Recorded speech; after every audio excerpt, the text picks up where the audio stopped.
Welcome back to Beer Time with Books. We hit our second birthday. We hit our 30th episode. So all that is left is the season 2 finale.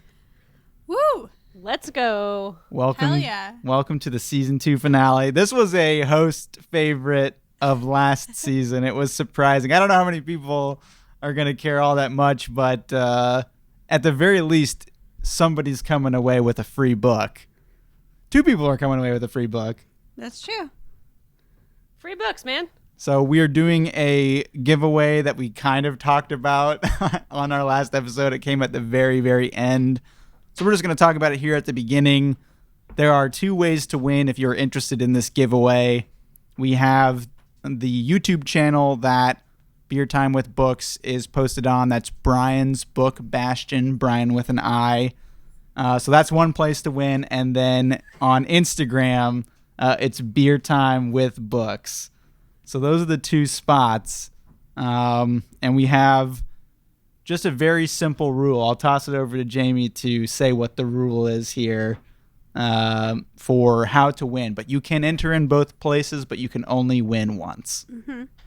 So the way to win the giveaway on either platform is to like the post. So like the video or like the photo that we post where we tell you to comment. And then you're going to comment your favorite book that you've read this year. In 2020, a shitty year, what was your favorite read? And what book that we read that you're interested in reading. And that's pretty much it. We will pick a winner from like each the post, platform. comment some books. Yeah, we're curious We'll to give you some things. We're curious to see what everybody's been reading out there. And so yeah, once you pick one of the 7 from our list, we can send it over to you. And if you haven't listened to the episodes yet, there's plenty of content, plenty of conversation going on about those. So that's going to be the book giveaway. Thanks for listening to Beer Time with Books.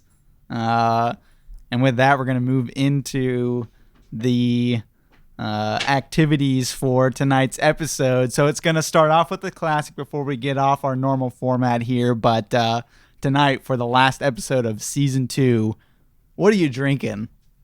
I'll toss it over to Danny to start us off on this one. I'm drinking another Boulevard Nutcracker Winter Warmer, a winter classic. Snaps for Nutcracker.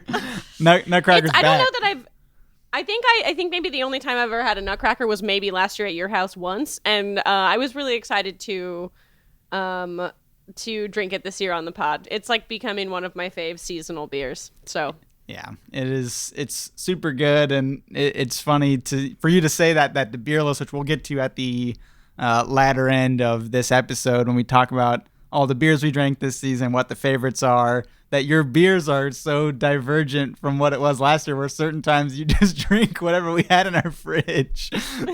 Right. A lot of times I was just drinking whatever you had, but this year I had to buy my own beer. Honestly, it was rude. Jamie, what are you drinking? I am drinking an Optimal Wit from Port City Brewing Company in Alexandria, Virginia, which Brian got as a present. I'm drinking his birthday present. Yeah, for the next 3 months, I'm in the craft beer club. So no shit. Yeah, they sent a 12-pack in the mail, and it came with a bottle opener, came with recipes to cook with craft beer, and came with some beers we've never had before. So for mine, a great gift. Yeah, and I'm excited to see what the next few packs are going to be. But on this one, I'm also drinking from Port City Brewing. This is in Alexandria, Virginia. So yeah, Virginia. We got a lot of different states on the pod this year. That's pretty nice. Yeah, that we really branched out. we sampled America. We couldn't tour with our bodies, but we toured with our taste buds.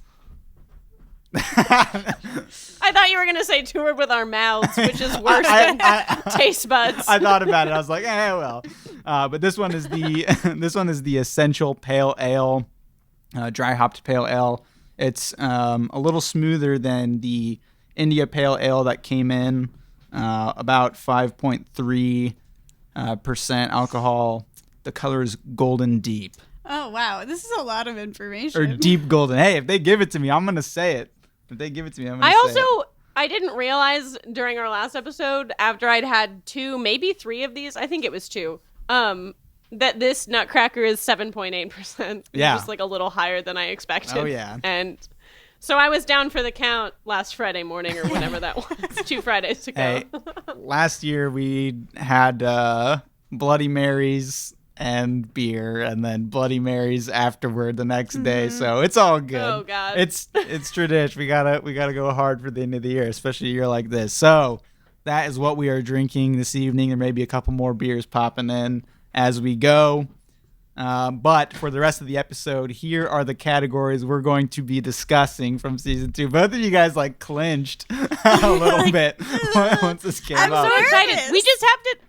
We have to tell everybody that like we haven't discussed these at all. Like we don't know. Yeah. This is huge news. It's exciting for all of us. Yeah, I think last year we did it as like a really casual, like we needed to do something to wrap up the season, but I don't think we expected during the episode about how exciting it actually was, because it went step by step where it was like the big reveal from each person. We're like, oh. So be prepared for some oohs and ahs as we go through. Get ready for some hot, what are bound to be hot takes. Yeah. So what we are hitting, these 4 categories, they're going to be in this order, and we're going to do each of them one at a time, especially for those that have multiple. We'll go up in steps. But the first one, it's going to be our least favorite book from season 2. And just to clarify, it doesn't mean that the book is bad. It just means that it just... We only have 7 books to choose from. We have to pick the bottom one. That's in the rules. It's in our contract. Yeah, it's in the contract. We just have to. So we have least favorite starting off our list here, and then we move into top 3. So do a round robin. Yeah, so it'll be 3, 3, 3, 2, 2, 2, 1, 1, 1. So that just leaves a nebulous 3 books for each of us somewhere in the rankings, but it sounds like there may be somewhat of an idea of where those fall. After that, I think this one was a surprise last year, because I think in certain instances, at least for me, this was different from the top 3, but we're looking at favorite character. Mm-hmm. So it can be a character even from a book that doesn't make it into your top 3, or maybe your favorite character's in your least favorite book. That'd be a shocker. So that is... I was struggling hard with favorite character this time around, friends. I think that's going to be fun to hear what that is. And then last but not least, just to kind of end it off, because it is beer time with books, though we're not the most adept at describing beers. I think it is kind of interesting to get the retrospective of what we drank. Yeah. But we're going to go favorite beer. I have to throw in here that after today, I listened to like the first 10 minutes of each episode today when I was grabbing the beer list. And also I was just listening to, I just like to listen to us all because we're hysterical. But I believe some of the words used to describe some beers in the past have been brown. It's brown. Red. Caramely was a good one. Hey, that's good. That's good. We've gotten better. We've gotten better as we've gone along at a lot of different things. Even from the beginning of the season to now, we've refined our approach a little bit. But hey, you got to start somewhere. Color is a great place to start. Yeah, I love a brown liquid. Jamie was just like, it looks brown. I think it was really good. It was a very astute observation. I just to clarify, a brown ale is a thing. It is, but yeah. And the beer didn't tell me what kind of beer it was, so I was like, "It's brown." Yo, it's brown. No. Well, we'll get into all those discussions and just kind of the trends we saw. Because I do like getting the whole list because it's interesting to see how our tastes have developed from even the beginning of the season to now. As though our tastes They've are developed so much. I just grab random beers. As though I don't just go to the grocery store and pick a beer I've never had. Hey, randomly. that's a development. So anyway, let's move into the main categories here. This is like our own personal award show. If you go too long, we're gonna play you out with some music. All of the theme music from every episode, I'm gonna start flipping on. So we'll get some nice piano ballads from Steppenwolf and whatnot. So anyway, let's start off with the first category. What was your least favorite book this season? I don't know if we're going to like stay in the same order the whole time. I can't remember, but I don't know if anybody wants to volunteer to go first. James, go first. Okay. I really struggled with this choice. Mostly not because I loved every book, but because there were two at the bottom for me. And I kept going back and forth, being like, I don't know. And I told Brian that I thought I knew what my bottom choice was, but I felt kind of bad about it. And that's what I went with. So my least favorite book from the season was Oryx and Crake by Margaret Atwood. And I feel bad about it because I love Margaret Atwood. And I really respect Margaret Atwood. And I didn't hate Oryx and Crake. But the reason it's in my bottom is that I just felt like it was... there was less substance to it than a lot of the other books that we read. I felt like it was a lot less challenging, and maybe that's a thing that I like from books. My second to last runner-up bottom would have been Rabbit Run. But I... Two Danny choices. Rough stuff, dude. I forgot those are both Danny's. Rough stuff, brother. Oh, God. Because both of them have very problematic male figures in them, and I wasn't rooting for the protagonists, but at the end of the day, Rabbit Run was more interesting to me than Oryx and Crake was. So that's my bottom. Sorry, Danny. No, I ashamedly also, both of my choices were in my bottom two. Which, like, let's be real, I went back and listened to, like, the Rabbit Run episode, and I really did have high hopes for John Updike, which, like, in hindsight was naive of me. It was just not, anyway. Rabbit Run was my least favorite until we read Oryx and Crake. Yeah. And then we read Oryx and Crake, and honestly, like, Rabbit Run at least made me feel something. and it was, like, frustrating and infuriating and problematic in a lot of ways. But Oryx and Crake was my least favorite, ultimately, because I couldn't really be bothered. It just didn't really feel... I wasn't that interested in it. I am, the Year of the Flood second book came in from my library holds. I will update everybody in season 3 on how it is, but I mean, I'm not very invested in the story, and I think that it could have gone so many other interesting ways. So yeah, not a good time for me this season. Stay tuned for Danny's new booktube channel, The Masochistic Reader. Where I just read books out of pure grit. Yeah, this is a clean sweep. Oh no! Unprecedented. Yeah, Oryx and Crake was my bottom. I don't think that and maybe you guys feel differently. I don't feel like I disliked it maybe as much as you guys did. I didn't hate it. Yeah. I didn't... I feel like I enjoyed reading it. Fine. Yeah, it was fine. It Yeah. was quick read. And also a lot of the books that we choose for the podcast anyway just inherently like are things we've heard good things about. So like an okay book can easily find its way to the bottom of the pile because like we read a lot of other really fantastic novels this year. So yeah, definitely the bottom for that. I did think it was interesting and I will potentially read depending on what Danny's review is, I suppose, of the second book, how that shapes up. But I don't know if I can definitively say that Rabbit Run is like bottom 2. But I feel in the comparison to the two, in like a really weird way, and why, you know, it would maybe rise above Oryx and Crake, that Rabbit Run and Oryx and Crake are both like doing this broad analyzation of society. But like I thought that the analyzation in Rabbit Run, while problematic, was like maybe more compelling to me. And again, maybe we're numbed because of the pandemic, but like just that post-war finding of oneself and the concept of doing so in that society where like everyone had given so much to, you know, a broader country effort was more interesting to me. So yeah, Oryx and Craig definitely at the bottom. Yeah, I Do feel you like have a book? Oh, go ahead. I just feel like reiterating overall, I agree with Danny that like Rabbit Run made me feel so much more. Even if those feelings often were anger, I still was like invested in the story and like affected by it when we get to the climax of that story that is like horrific. Yeah. And I felt less so with Oryx and Craig. Well, there you go. Yeah, and I thought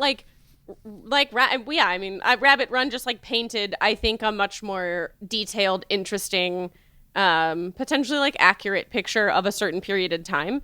And I just, not that every book has to do that, but Oryx and Craig just felt a little bit vague. So yeah, I don't know. Interesting. Brian, do you have a second, second least favorite? I don't think I do. They're really in a nebulous space for me, so I don't think I do. So with that, then this might illuminate what your guys' are, because I think that potentially if you're talking about Jamie, your second from the bottom, you've also told me a little bit that you may have a fourth. So that'll be interesting to illuminate. I know the full order. Okay, so of all 7. But we may be able to get into that. But let's just start with where we're going into next. This is going to be your top 3 for the year. So I don't know if we want to go in the same order or. Yeah, go in the same order. Oh, you want to go? Okay. So number 3, coming in at number 3. Since you're so sure of what the answers are. I know exactly what the order is, everybody. Okay, honestly, I went back and forth with number 3 a lot. I'm not going to tell you what my 4th runner-up is because that'll give away other things about my top 3. Let's save those till after. I really struggled with it. There were 2 books that I felt like I enjoyed almost equally. But at the end of the day, I felt like this book that I chose for my number 3 was an engaging story throughout the entire novel, whereas my other tied for 3 one lagged a little bit at the beginning. So number 3 for me is Sing Unburied Sing by Jesmyn Ward, which I really loved a lot. I'm honestly, based on how much I loved it at the beginning of this year, I'm surprised that it's number 3 for me. I still want to read more from Jesmyn Ward. I haven't. I thought that book was beautiful. We talked a lot about at the beginning of this season, the like Southern Gothic vibes that we had going at the beginning of the season. I love that. I love ghost stories. I loved the depiction of the South that you see throughout that book. And also the climax with like the tree at the end is just like an image that's stuck in my brain. So that is my 3rd choice, is Sing Unburied Sing by Jesmyn Ward.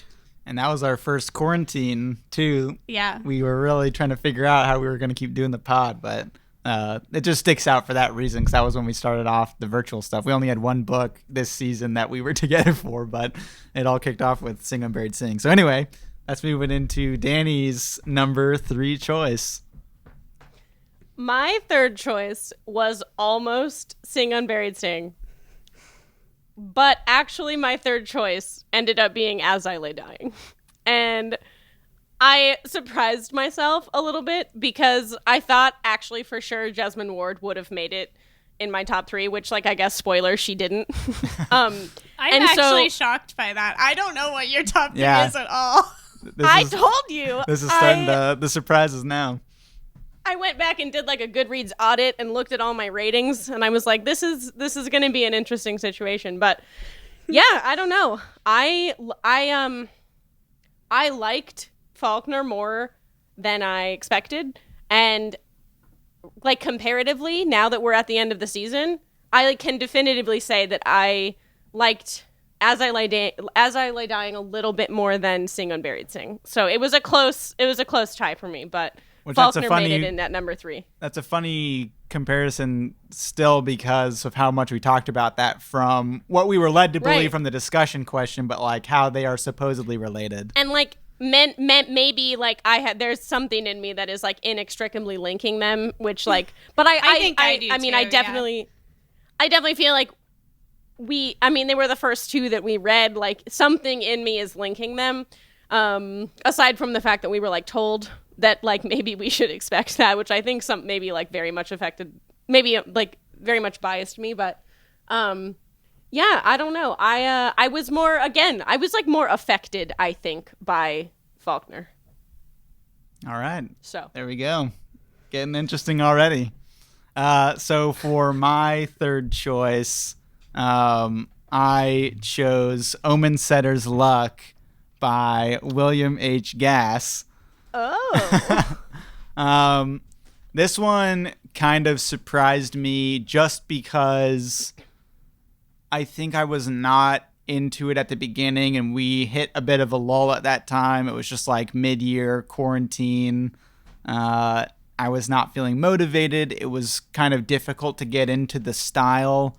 But I think that our discussions, though they weren't always necessarily as analytic as some other novels have been for us, just as far as like breaking down some like legit structural things or whatever else. I liked those discussions that we had about it, and it made me appreciate it more, and just like how the style grew on you guys as well, like hearing how that kind of came to be as we continued on with the story. But like just the 3-part structure, I loved the beginning with the town where we're not even getting a narrator from any of the main characters, just to get a feel for the town. I thought that was great scene setting. And then just slowly moving into the madness of the Reverend.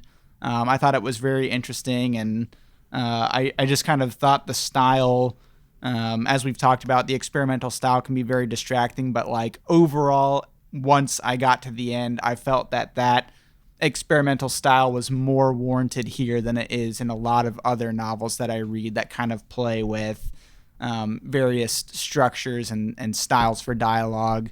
So for all those reasons, just because it continued to pleasantly surprise me and the discussions were interesting, I'd have to say Omen Setter's Luck is number 3. Nice. I'm like partially surprised by that. Just a little bit. Yeah. But I think I was expecting it to be higher for you. I don't know that I was expecting it to be in your top 3 at all. Yeah, I was wrestling a little bit. I'd say maybe my closest was 3 and 4. Yeah. But my closest were 3 and 4. But anyway, we're now going to move into, now that they're all different, that's a mix from last year, because last year you two were like lockstep the whole way. So let's get into number 2 now, starting to get the build up to the big reveals for number 1. But Jamie, hit us with your number 2. My number 2 is As I Lay Dying by William Faulkner. Whoa. Second hey. appearance. Second appearance. Yeah, I was shocked by how much I loved As I Lay Dying at the beginning of this year. Like, I felt like I had read like a tiny bit of Faulkner before we got into that, like a short story or two, but everything that I heard about him was just how difficult his writing was and how like pretentious and wordy and whatever. And I feel like that was not a difficult story to read. Like, it's complicated. Yeah, I mean, like, have those people, like, read Dickens? Yeah. Like, I don't know. I feel like Faulkner is, like, not, I don't know. I'm basing it off of this one book, but, man, I don't know. Yeah, it was so readable. That was so surprising. Very readable, yeah. And, like, it's still complicated, and there are definitely, like chapters where you're kind of like, I don't know exactly what happened right there. But still, overall, like, the story was pretty straightforward. And I loved all of the characters in that book. The family dynamics were so interesting. And I loved the scene setting. And I loved Vardaman's weird chapters. And just everything was so well done for such a weird book. Isn't that the one that's, like, the theory is that he wrote like one draft and just sent it off. Yeah. It said that he kept writing it really late at night. Yeah. And like wrote it very quickly and was just like, that's it. That's it. I'm I done. did the thing. Which is insane. And it's so good. So that is my number 2. As I lay down. Oh, God. This is all getting so interesting. My number 2 is The Master and Margarita. Woo! Boom. I have a really hard time. I have a really hard time, like, not, like, rating books in a vacuum and, like, judging how I feel about books in a vacuum. Just, like, as the book itself. Like, everything that I read, I am comparing to everything else I have ever read. And also am comparing to, like, what I read this year and, like, what we just read. Like, I have a hard time, like, separating it. But over, like, comparatively, I'm surprised that this made it into my number 2 because, like, I think if you listened to that episode, you maybe wouldn't think that. But after I've, like, reflected on all of the books that we read this year, I had such a good time reading that, like, spontaneous, whimsical book. I just thought it was genius. And I am going to be one of those people who reads it again. Yeah, Yeah. for sure. That one has so much to unpack that it warrants a reread for sure. So for my number 2, mine is As I Lay Dying by William Faulkner. So that's a book that's made it into each of the lists so far. But yeah, As I Lay Dying, just for a lot of the reasons mentioned, I agree. It was just so readable for something that is so seemingly normal. And the time period that we're talking about here, it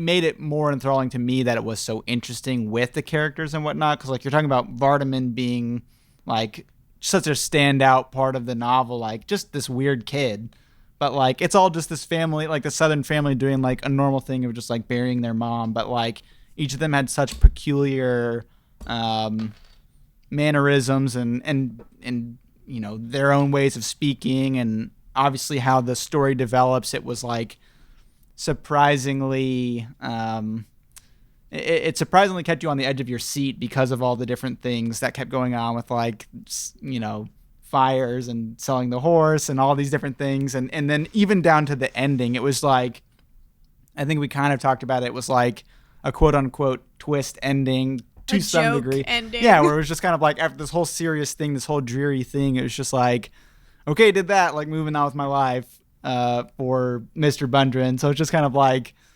that, the fact that it like went all the way through all of that and was still able to end it in such a way that I was like, wow, out of all the things, like, that wouldn't have been on the top of my mind, but I thought that was the perfect ending for the novel to really highlight the points it was trying to make, of these Southern sensibilities, and that, like, they were kind of given this cursory look but thrown out the window right when the duty was done. So yeah, I think that was a great read, and very glad that we did. I think the only reason I chose it was that we had 2 copies and that I'd never read Faulkner. I didn't know how good it was going to be, but yeah, it was definitely a pleasant surprise. And our last book in person, Tier. We'll be in person again someday. Those episodes, it has us coming back from Prospero's. It has us coming back from brunch on one of them. We went down to get brunch and went down, oh man. We took a field trip. We took a walk. We were sharing small plates at brunch so cavalierly. Just breathing each other's air. Yeah. One day. So anyway, that's number 2. So this is moving into the number 1 book. I'm so excited. Number one book of season 2. So Jamie, first of all, before I even say mine, I am sitting here shocked at the only 2 possibilities of what Danny's number 1 is. I'm overwhelmed by what is happening with Danny's reading habits. This Jamie, year. you are continuously shocked by my reading habits, and I really don't know am. how or why. Man, okay. Anyway, my number 1, I don't think that this is a shocking choice, but my number 1 is The Master and Margarita. yeah, I could have called that. Yeah, I loved that book so much, which I have said for every book in my top 3, I think, now. But I don't know. I think that is the book that I have always wanted to read. You know, like you need a feeling from a certain kind of book. And that's the feeling that I always want when I'm reading, is like sort of like the ability to have something so whimsical and unknown but still serious and about real things. I don't know. I loved that book so much. I will read it again. I just sent it to a random stranger that I don't know, who I got in a Secret Santa, and wrote her a little note about how much I loved it. So I don't even know what to say about it. Just because it has a cat on the cover and she likes cats. Well, I mean, it was thematic, I just thought that was a but funny, I also was like, funny connection. I read this year, and it has a cat who drinks vodka and has a gun, so that's great. It's amazing. I don't even know what to say about it that we haven't already said about it, but I loved it.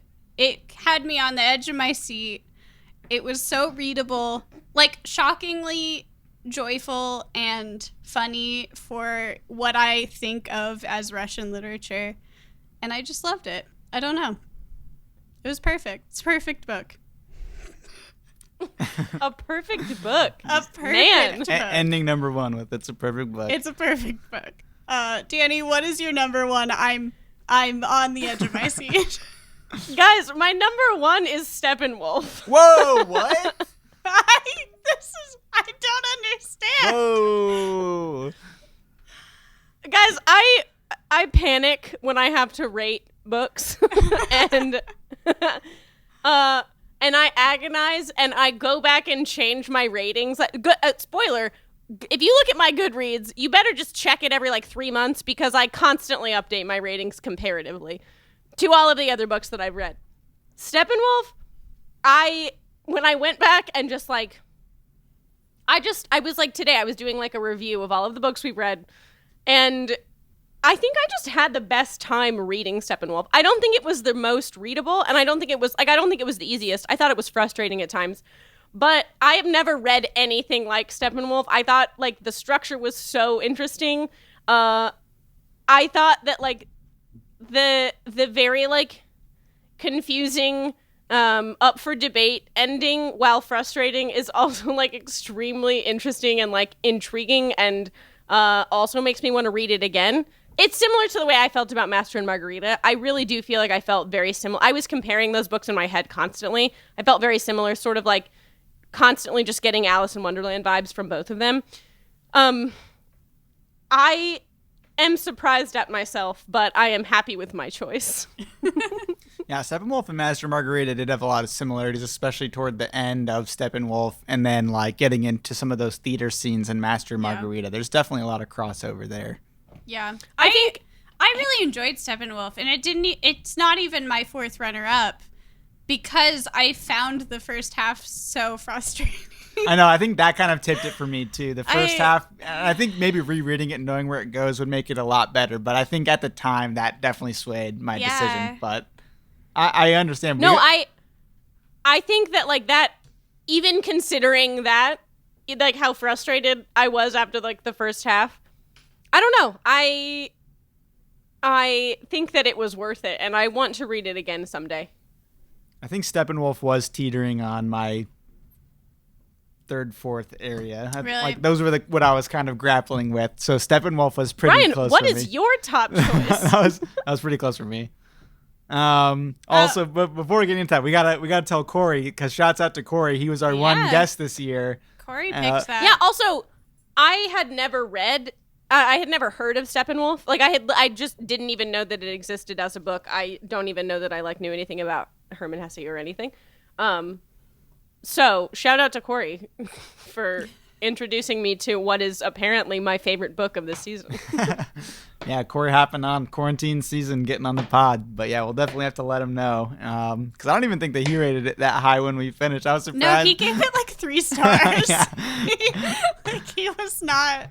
That episode's going off on the streaming platforms also. That's our most popular episode on the streaming platforms. So shouts out to all that too.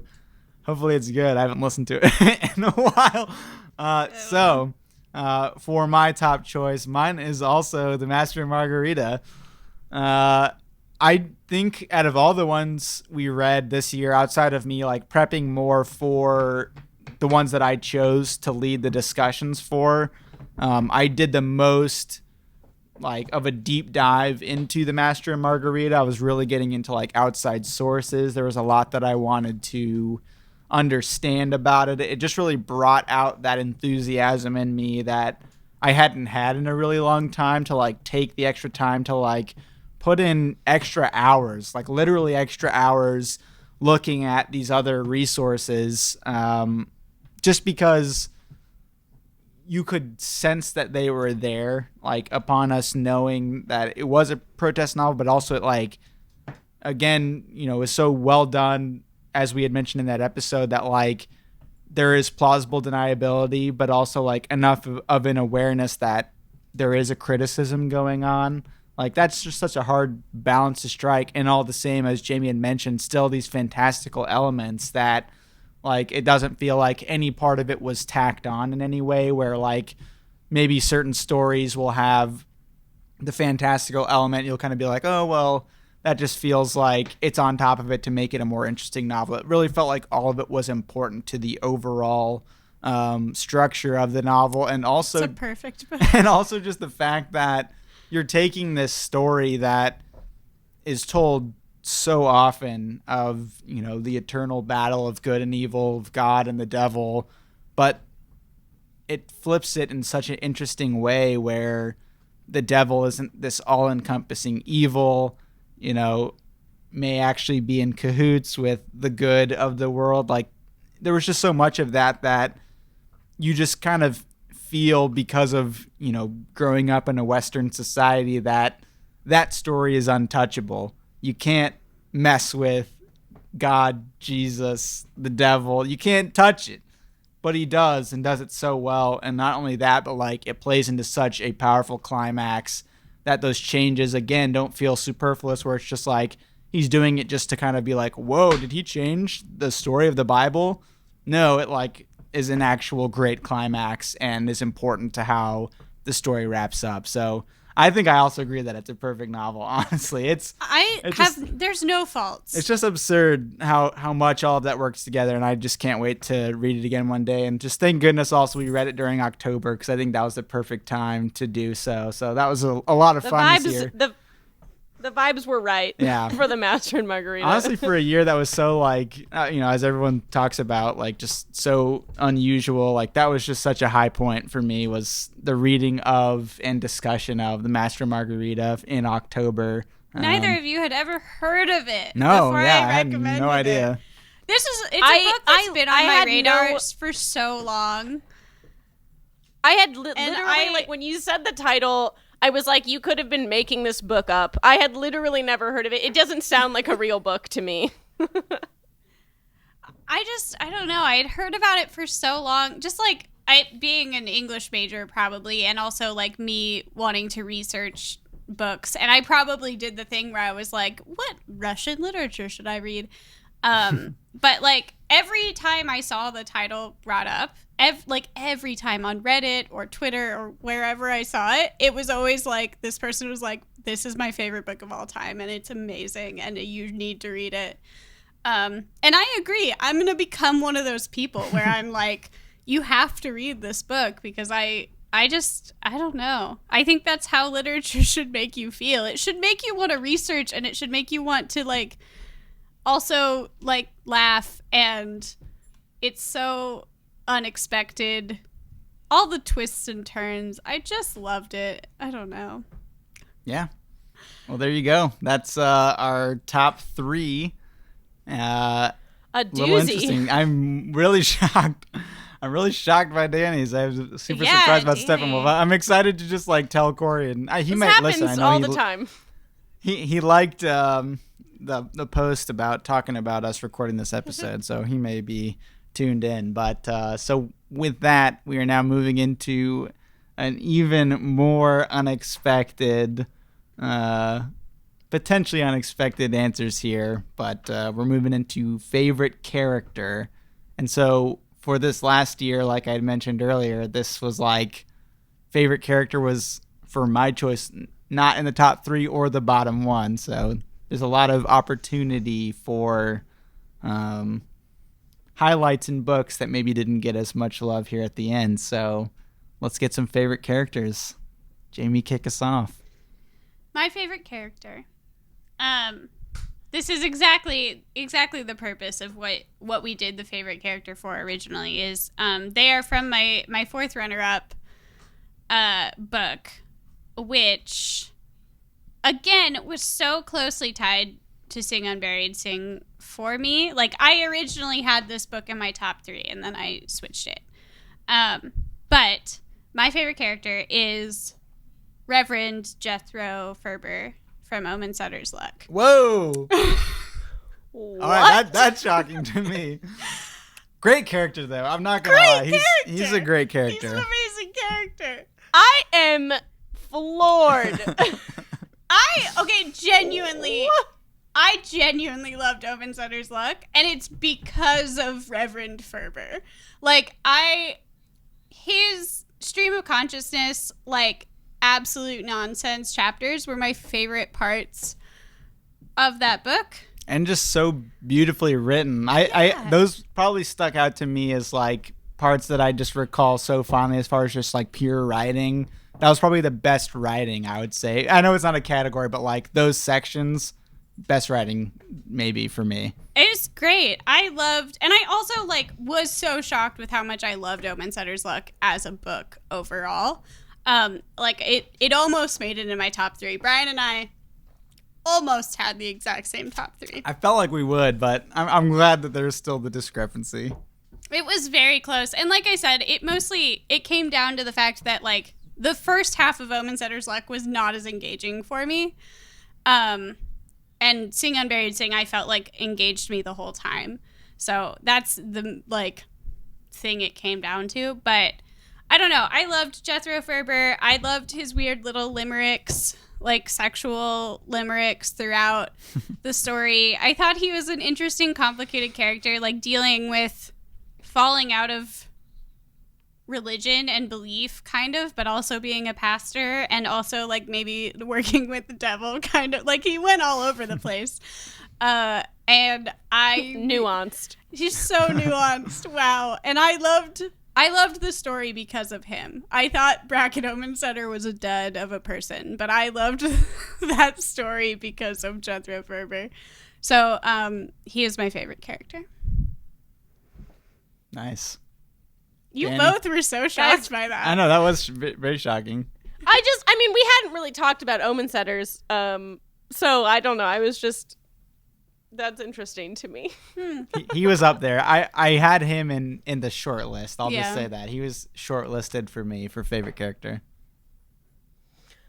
Guys, my favorite character was Hermine from Steppenwolf.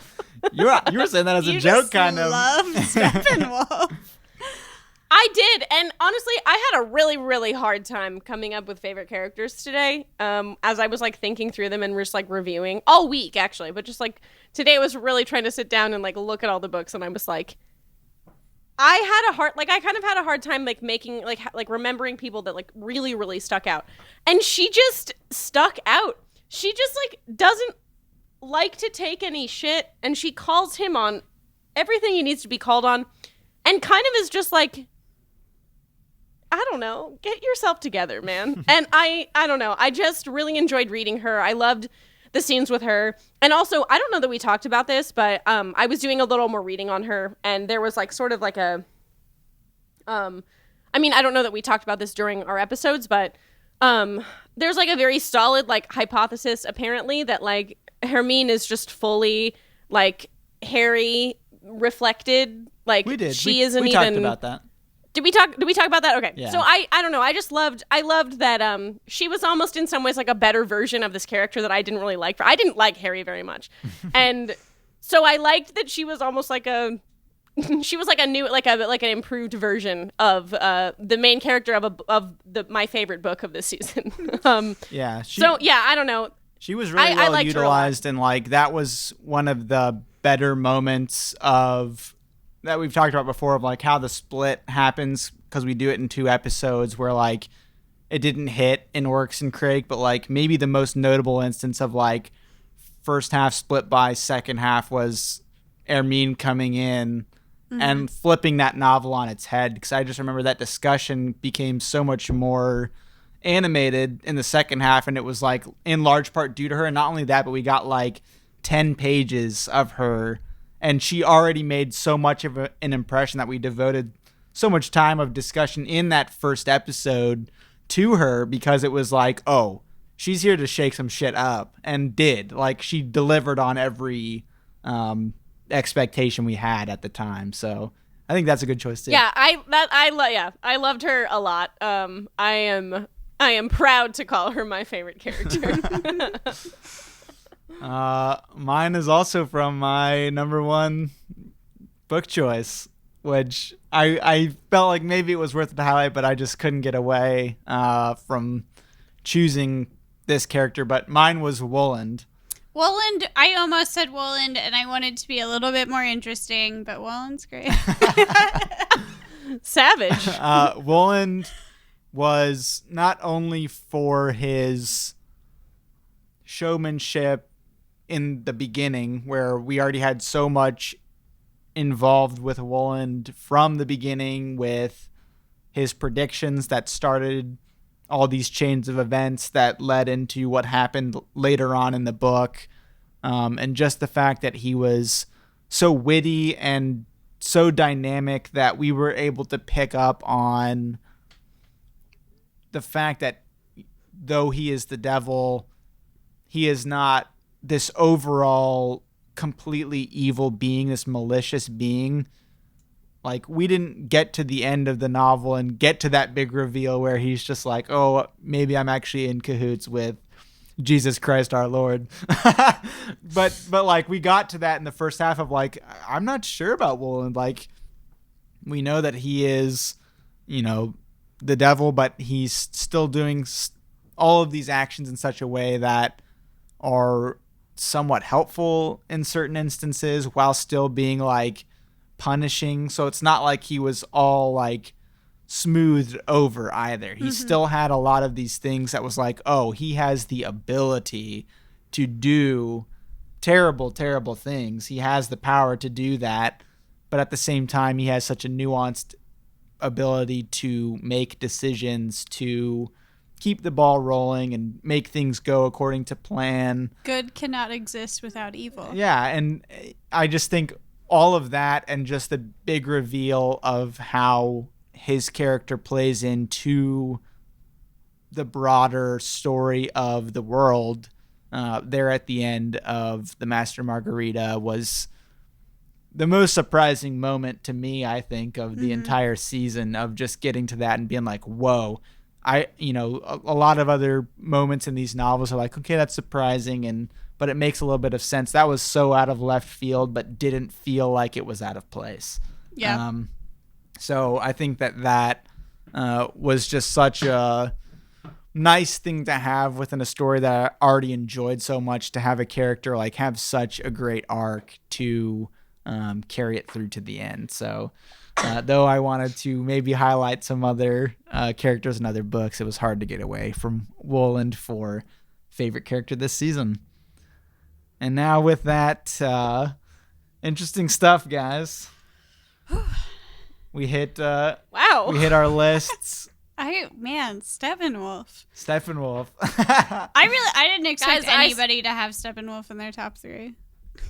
I surprised even myself. Let alone top 1.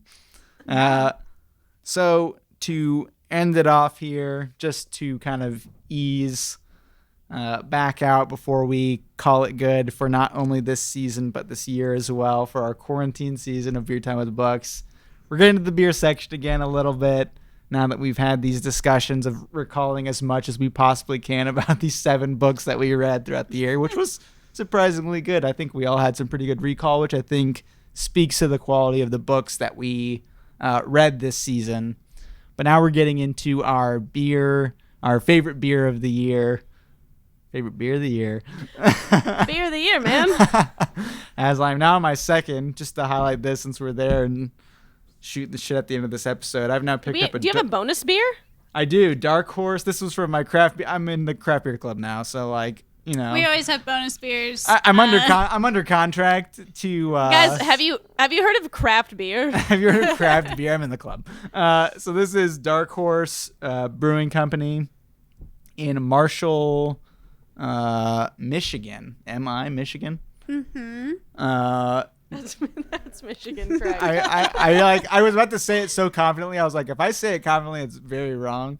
It's Missouri. It's our state. This is Crooked Tree India Pale Ale, unfiltered and unpasteurized. This is a 7.0 to get to the end of this episode. So my bonus beer is a Tank 7, which is that's a bold bonus. A classic. It is a classic. So yeah, we can a bold bonus.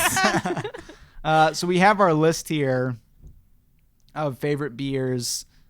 And just before we get into the favorites, I am very pleased to see the progression from the beginning to the end, where we had so many local beers and so many classics of what we normally drink there at the beginning of a lot of Boulevard, which nothing wrong with any of that because we love Boulevard. But we had some Boulevard. We had Martin City, a lot of Odell, which we've had many, many times, KC Beer Co.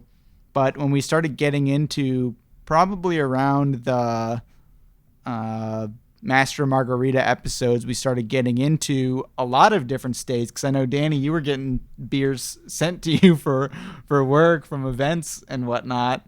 And we started... I had Pennsylvania and Michigan in there. Yeah, we had some Michigan today. We had Virginia for this episode, and we started getting those spooky beers. We had spooky beers for a while. Our spooky season was...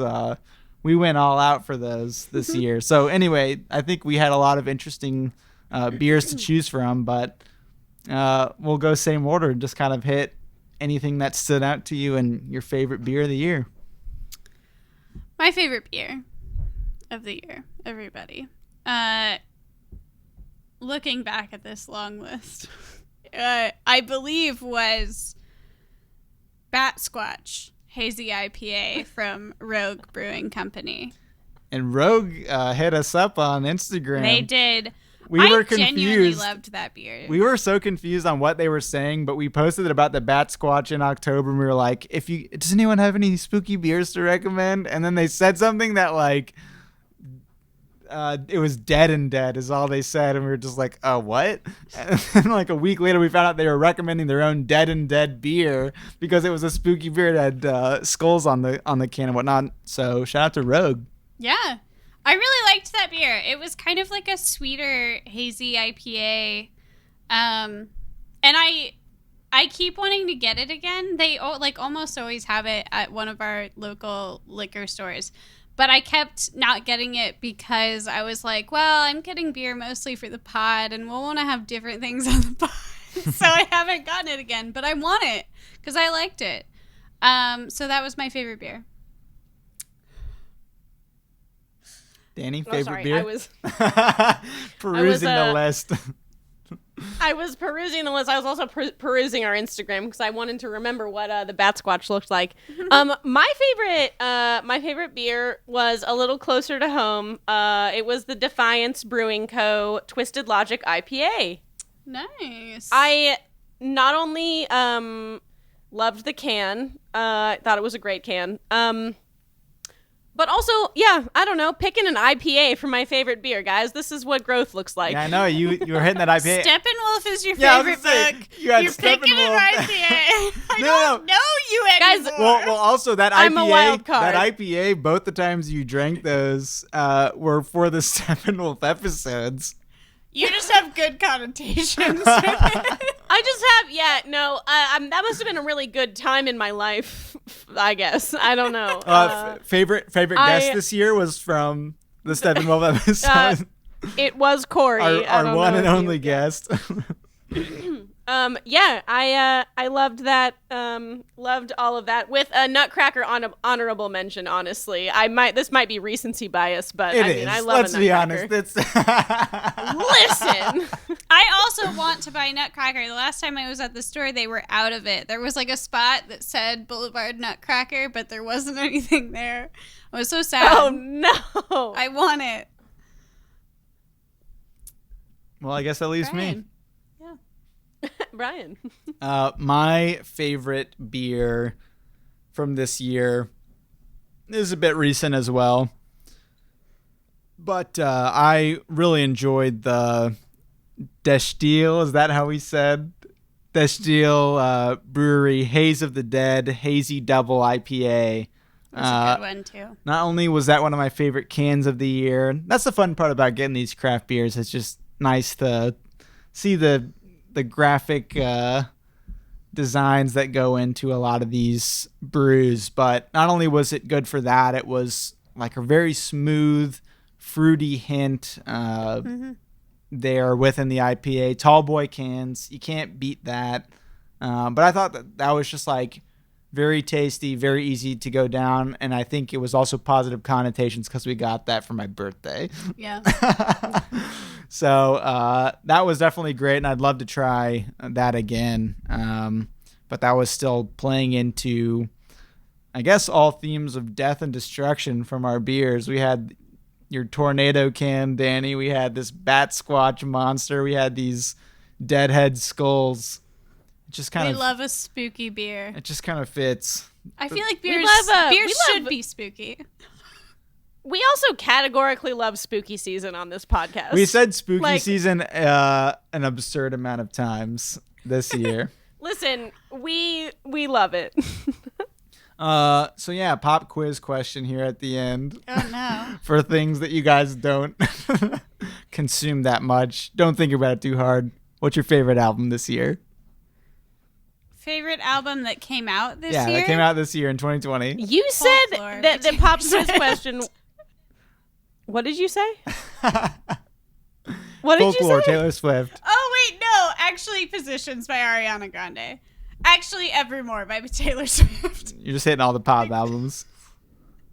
Those are Brian. my top three. Brian, go. Oh, I'm next. Future Nostalgia by You Taylor gotta go. Swift. All right, I dig that one as well. Future Nostalgia, that's a good one. Leanne LaHava, self-titled. That was a great fucking album this year. Can't Fight, that was Oh. my jam this year. Circles, Mac Miller came out this year. I loved that album.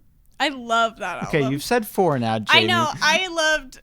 You gave me not enough time to prepare for this. Danny, this is all pop quiz. It's all good. Yeah, you said that the pop quiz wasn't gonna be a thing. You said you were kidding. We're You- deep enough. Shooting the shit at the end for You said- 2020. Okay, I'm gonna go with I think you say his name Billy Rafool. Do you know him? I don't think so. Oh, okay. Well, I don't know how to say his name, but his most recent album is International Hotel. There you go. Came out this year.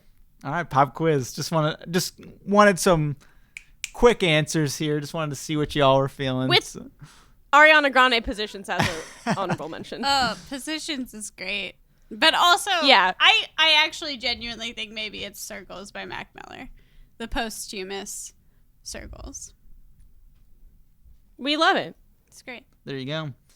So for the last time, if anybody is still sticking around that is listening with any recency, the rules for the giveaway, all you have to do is go to our Instagram, Beer Time with Books, or YouTube channel that hosts these podcast episodes, Brian's Book Bastion. You just got to comment what your favorite book that you read was in 2020, and then what book you would like to receive. You can enter in both places, but you can only win in one. We'll do a raffle. I don't know if we said this, so I'll have to clarify on Instagram, but it'll be a week from the posting of the episode. So, giveaways coming at you. Beer Time with Books. We'll mail you whatever book of these 7 books that you want. Is it Danny's favorite? Is it my favorite? Do you Is really it my trash books that I picked? do you really want Oryx and Crake, the one that we all said was our least Hey, favorite? it's a good 2020. Listen, we have copies for sale. It's a good, Yeah, it's a good. we'll give you our personal copy. Hey, no, it's a good memento for 2020. Signed. It was a good 2020 read. I think on our Instagram, or actually no, I think for the no, it was on Instagram when I posted about the episode. I was like, I think the pandemic has numbed us to this brand of dystopia, and I said that's ... concerning. Honestly, I are really numb. think like I am confident that we are biased from this year, like extremely about that book. Yeah, Yeah, absolutely. I agree. Well, Still at my bottom though. no remorse. Yeah. After all of the after all the reasons of my like, yeah, least maybe, favorite. but still, it's trash. Still, Put it at the bottom. out of these 7 books, it's garbage. Oh my god. All right. You heard it here first, folks. Well, now that we are getting a little liquored up here on Beer Time with Books, second beers, hitting it off. We hope you all have a great rest of the year if you're listening to it in 2020. If you're listening to it past that, we hope all this shit is over with. Time capsule. Yeah, we hope the year is resembling less Oryx and Crake. Yes, absolutely. But we're glad to have another season out there for you. For anybody that's listened, we appreciate you. 2 seasons down, 31 episodes. Shout out to our fans. Shout out to all of our fans. Our loyal listeners, we love you. I think the way we kicked out season 1 was a triple scat. I think all Let's of do us it. Did that scatted. happen? I think all of us scatted at the same time. So on the count of 3, after some embellishments, we'll scat us out of here for the end of season 2. Y'all ready? Let's do it. Yes. A 1, a 2, a skiddly diddly doo. Dooba-doo.